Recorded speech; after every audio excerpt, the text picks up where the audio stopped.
Welcome to Live DAF, your online DAF Yomi Shir. Shalom Aleichem and welcome back to today's DAF Hayomi Bava Metzia Tzadik Ches. We got pretty far down on the Amid yesterday, so we'll begin 12 lines off the bottom of the Amid. Ulerami Bar Chama. So, quick recap. In the Mishnah we learned that a fellow who borrowed and rented a cow, and the cow died by accident. It's an einus. So a shayel, a fellow who borrows, is fully responsible even for accidents. But a soicher, a fellow who rents, is not responsible for einus, for accidents. So we had several cases in the Mishnah. We had case number one where he borrowed until lunchtime, and then he says, look, anything past lunchtime will cost you $10 an hour. So it's a borrowed item until lunchtime, after which it turns into a rental. Same cow. In case number two, it was a matter of which day. Sunday it was a borrowed item. Monday the same cow turns into a rental. In the third case, there were several cows. One he borrowed and one he rented. So the Mishnah says that if there's some sort of incident and we're not sure, right? The owner claims that it was the borrowed item during the time that it was borrowed, during the day that it was borrowed, that the einus happened, then you're chayiv. And the fellow says, look, I'm not sure. Any day he's chayiv. He has to pay. And the question was, well, according to some opinions, even when there's a bari, there's a definite claim against a shema, a shaky claim, response, still, you can't force him to pay. Money is his until you can prove that it belongs to you. So the question is, why in the Mishnah do we obligate the fellow to pay? So yesterday's daf we concluded that evidently there was something more to the story than we have in the Mishnah. We have to insert another cow into the story. And as we learned yesterday, it generated a situation of a Bava Metzia where he admitted partially. He knew about part of the story, and he admitted to that. Look, I'm partially liable. Regarding the rest, right? So on that itself, right? That's called a Bava Metzia. It's a classic case of partial admission. That in itself will trigger a chiyuv to swear, but he can't swear because he doesn't know what happened regarding the rest of the story. A situation where a person cannot swear for whatever reason, mishalim, he has to pay. That's why he's paying. Now, continues the Gemara. But according to Rami Bar Chama's Shita, we had this Shita back in Bava Basra, in Bava Kama, he holds, he says like this, the Omar, Daled Shemrin, all four types of Shemrim, the Shemer Chinam, when he swears that the item was stolen and he's potter, the Shemer Sachar, who swears that it was an einus, total accident, and he's potter, a Shayel, who swears that it was Mesa Machmas Malacha, just died or got, due to regular use, in which case he's potter. Those shvuos, right, those oaths, are only triggered when there's another element involved, when there's a partial admission and a partial denial on the entire story, on account of the shemer. Damar, Dalit Shemrim, all four Shemrim, Tzrichen, they require, meaning in order to impose a shvuah on them, look, the Torah says, Ki hu zeh. It's not the entire claim, it's just, I'm partially admitting just this. It's a partial admission. I'm Bava Metzia. According to Rami Bar Chama, there's good reason why the Torah inserts that phrase into the discussion of the Shemrim. A Shemer is only liable when, it smells of suspicion. He's playing games. Well, such a big claim. No, it never happened. Only part of it happened. And even there, right? See, that triggers a shvuah. Dalet Shemrim tzrichen kfira b'miktzas. In order to impose a shvuah on them, there must be the following. We must have the following elements, the following factors in this back and forth, in this claim and response to the claim, right? And right, tzrichen kfira b'miktzas. They have to be denying part of the entire claim. It never happened. Voida b'miktzas. On part of it, they're admitting that they're fully liable. And then regarding the incident, he says, look, it was stolen, so I want to swear on that, right? So on top, aside from having some sort of claim whether he's claiming that the item that he was entrusted with it was stolen, right? Aside from that claim on which he's making a shvuah, aside from that, you need an element of total denial, kfira, on another aspect of the claim, and then we have another element of total admission, partial admission, right? So he's partially denying, partially admitting, and then on top of that he claims, well, you should know there was a story and something was stolen, I'm going to be potter from that too. Now he makes a shvuah because, perhaps it's because we see that there's something more to the story than what he's saying. He's casting doubt and suspicion on his claims because he's denying and he's admitting and he's, right? Okay. So, tzrichan kfira b'miktzas, v'oida b'miktzas. So, knowing that, having that introduction, we're going to have to revise yet again the story of the Mishnah. Because again, the point is to get him to a situation where he has to make a shvuah, right? And since there's an element of uncertainty, he can't make the shvuah, right? He was moed b'miktzas, but there's an element of uncertainty as well, which prevents him from making the shvuah, and that compels him to pay. But according to Rambam Bar Chama, we have to add another element. Not only partial admission, not only also claiming, purporting that there was an incident here, he also has to have a kfira b'miktzas. He has to be fully denying. There has to be full denial on some element of this claim. So basically, according to this approach, you need to insert yet another cow into the story on which he's denying. He's denying that cow. So you have a kfira b'miktzas. Here we go. Mishkachas. So apparently you have to present repackage the story of the Mishnah. Reisha begimel v'seif b'dal. So the first part of the Mishnah is speaking about 3 cows, and the next part 4. Reisha begimel, the first part of the Mishnah. So now we're referring to the first 2 stories there. First 2 out of the 3 stories in the Mishnah. The first 2 involved like this. Involved, in the first case, he borrowed a cow for part of the day, and the rest of the day it turned into a rental. Right? In the second story, it was a question of days. Sunday it was a loaned cow. Monday it was a rental. So in order for this to work, you have to have 3 cows in total. Reisha begimel. The owner tells Shimon, look, gimel paris and satilach. Remember, I gave you 3 animals with this sort of arrangement, half and half. The first half of the day was a loaned item. Past lunchtime, it was going to be paid for. So that was the first scenario. In the second story, it was a matter of days, right? We switched off. Inami chad yom b'she'ela. On Sunday, they were all 3 loaned items. V'chad yom b'schiris. On Monday, they turned into rentals. Okay, so that was the background. And what happened? Umeisu gimel kulu b'idin she'ela. And all 3 died. It was an inus, but lucky you, they died while they were on loan. In which case, you're chayiv all 3. That's my claim.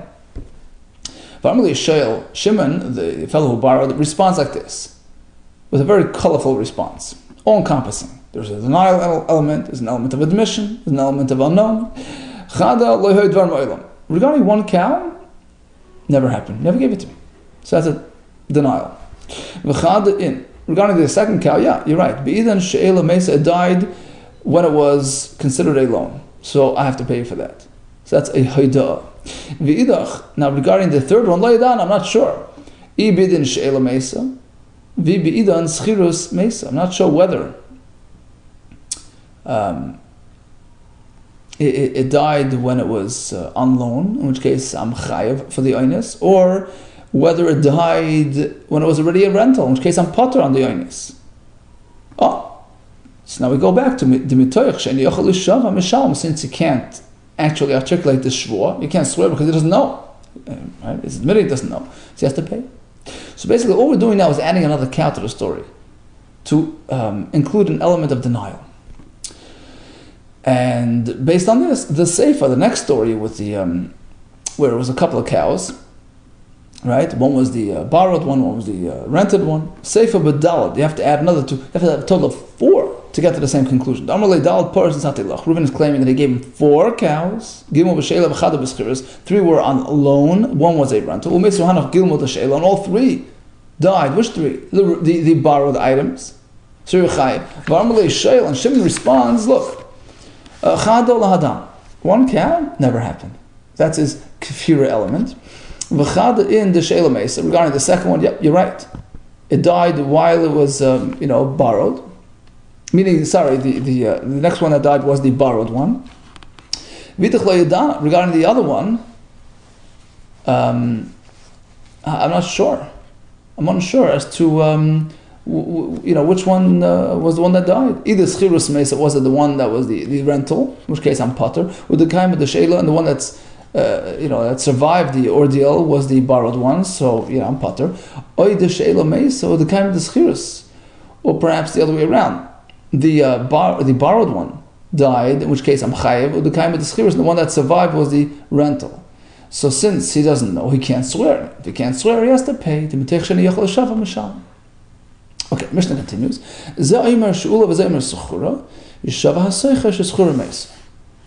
basically there's a contradiction, right, in terms of their claims, right? They're both stating opposing stories, opposing claims. Reuben says it was the item on loan that died. Shimon says it was the rental. So the Shimon makes a shvua to substantiate his claim. So the question is, why? I mean, why is he making a shvua? Is he a moidev miktsas? Is he admitting to part of the claim? He's not. He's totally denying. V'amai, why is he making a shvua? Mashatonai, the claim that was posed against him by Reuben, he didn't admit to that. And what he did admit, it didn't correspond to Reuben's claim. So why are you making a shvua? Amar ula al gilgul. You're right. This in itself will not trigger a shvua. It doesn't justify an oath. It came about through gilgul.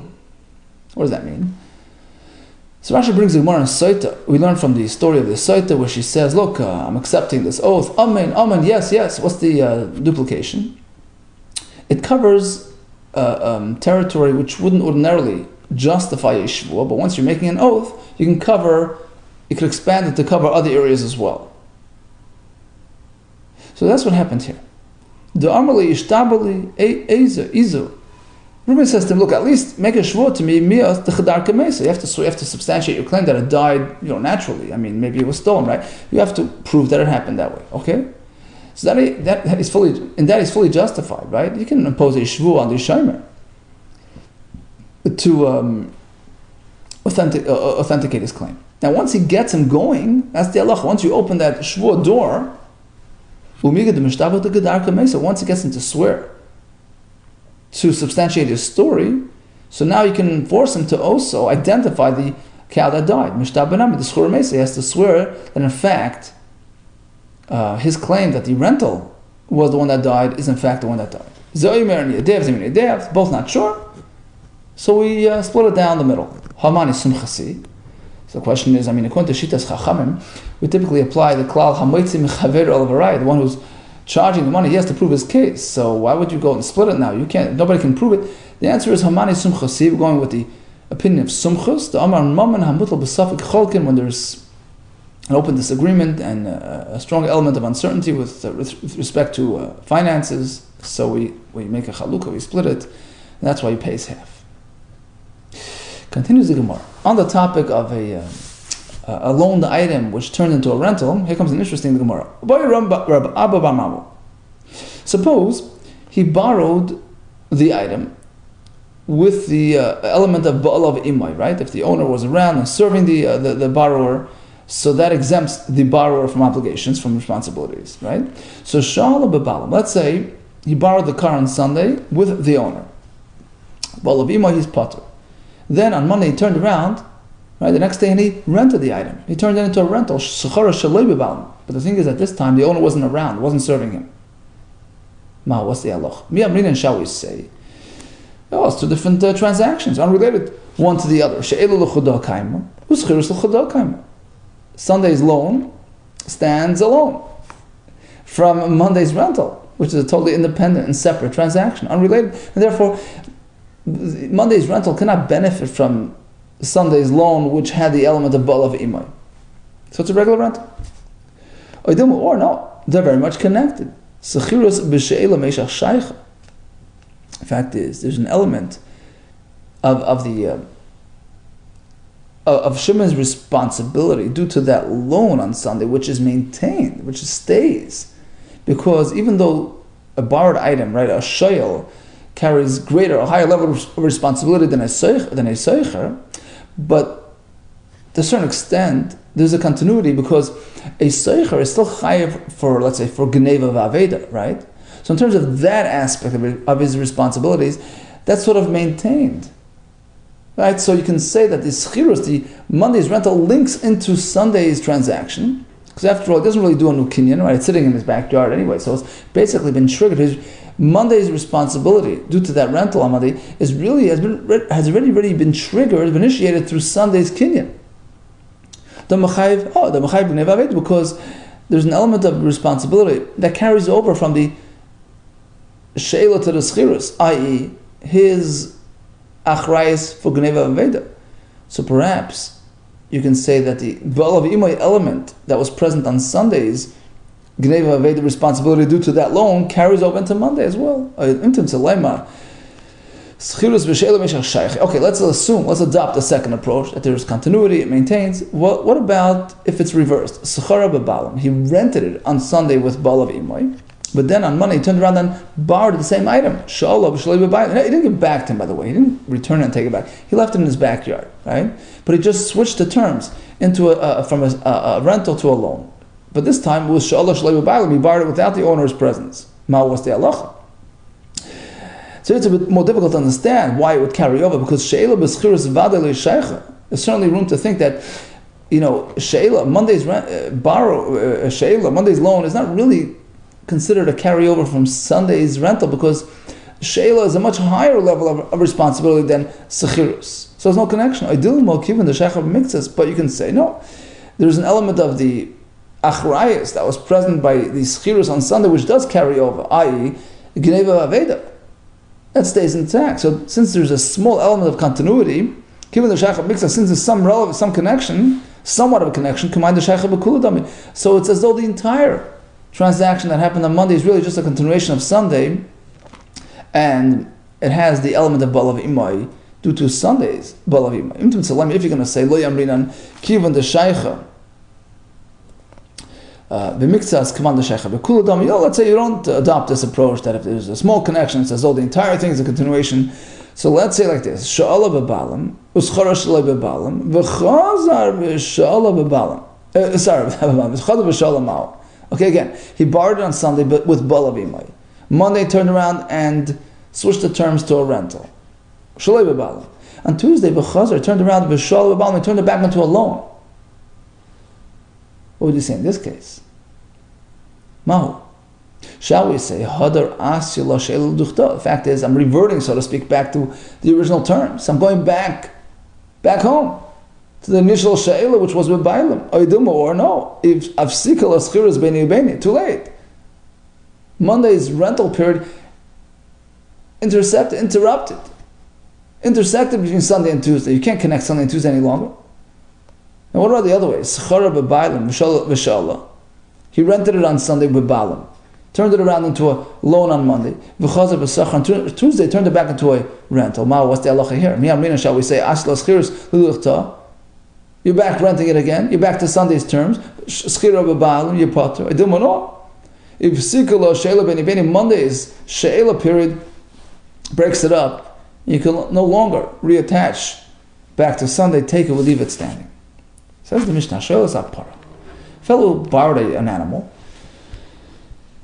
which triggers the highest level of responsibility, the chiv of a shoyel, right? But the thing is, instead of delivering it directly to the shoyel, he sent it with somebody. The owner sent it with his son. With a slave, with a shliach. Or he found the son, the shliach of the borrower, and he decided to send it without permission. and the animal died en route, Umesa Potter. Shimon's not responsible. I didn't ask you, to use the shliach. I'm not assuming responsibility until I physically take hold of the animal. But let's say, let's say the borrower, Shimon, instruct him to do so, to send it via these individuals. Shulchali biad bni, biad avdi, biad shluchi. Send it by way of my son Eved Shliach, or by way of your, or biad bincha, biad avdecha, biad shulchacha.